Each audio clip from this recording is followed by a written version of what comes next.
We are daily being confronted with tragedies in our world. We hear accounts on the radio, watch coverage on the news every night. Society is brutal. Humans commit crimes of terrible violence against fellow man, while others merely stand by and watch. Why do we allow such things to happen? Why do we allow such brutality to happen right in front of us, yet continue to walk on?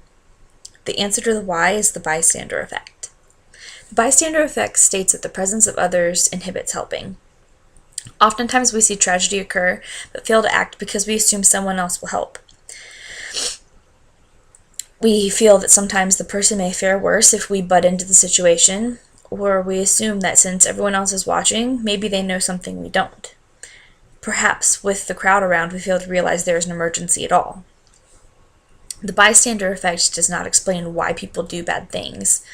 It merely attempts to explain why good people sit back and do nothing when they see bad things being done, or when there is an emergency situation.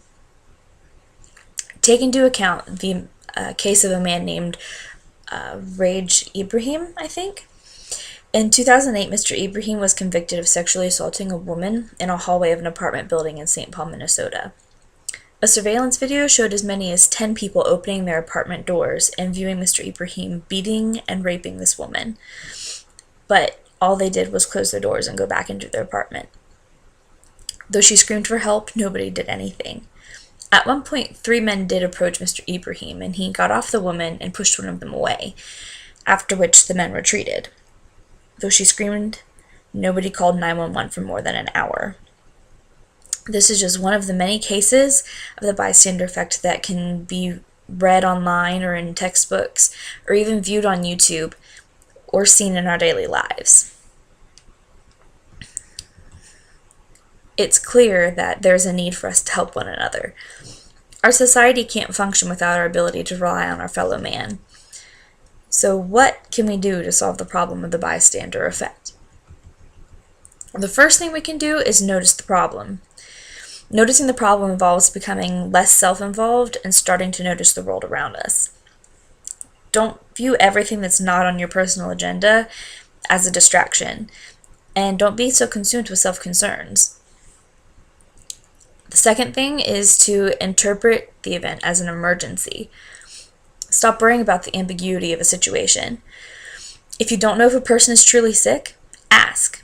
Are you unsure of the relationship between an attacker and a victim? Perhaps it's a married couple and you may want to let them resolve their personal quarrels at home. But someone needs to take a stand against domestic violence, don't they? Maybe the woman doesn't even know the man and it's a case of rape. Again, ask if she's okay.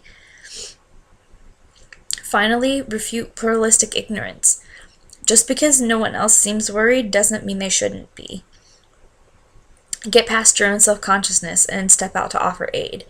The individual in question might not always need it, but what if the one time you don't step out is the one time someone needs it most?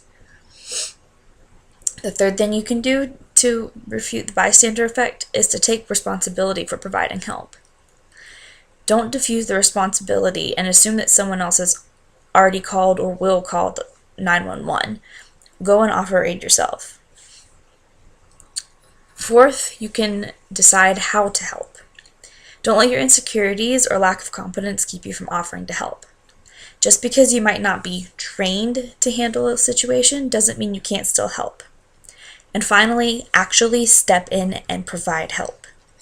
Get past your audience inhibition and your fear of looking like a fool. You may never see most of those people that are around you again anyway. Don't let the cost exceed the reward. You may fear doing something wrong and being sued, but there are good Samaritan laws to protect you, should something happen. If all rationale fails, remember that it feels really good to help others, and that each and every life is precious and has a purpose. Helping others not only adds value and richness to your life, but adds to the lives of others. Never forget those values and pay it forward. After all, if you were in trouble, wouldn't you want someone to help you?